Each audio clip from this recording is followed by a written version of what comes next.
আমার মেয়েকে ছাড়তে তোর কত টাকা লাগবে বল। আমার আবদার কি আপনি পূরণ করতে পারবেন? বল তোর আবদারটা কি, কি লাগবে তোর? আমার 10 লক্ষ টাকা লাগবে, দিতে পারবেন আপনি? তুই হয়তো বা আমাকে চিনিস না, যা তো বেটা টাকার ব্যাগ তো নিয়ে আয়।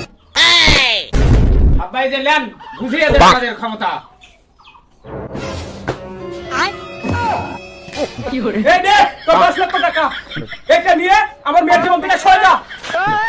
না মেরাজ না, এই সামান্য 10 লাখ টাকার জন্য আমাদের ভালোবাসা তুমি ভুলে যেতে পারো না। চুপ কর নাকি, তুই আগের বার আমার সাথে বেইমানি করেছিস। 10 লক্ষ টাকা থাকে তোর মতো হাজার জন মালকে আমি কিনতে পারবো, যা এখান থেকে।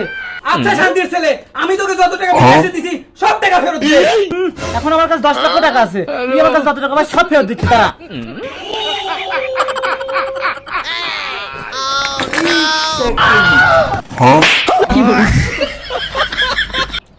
রসিমন! মেরা!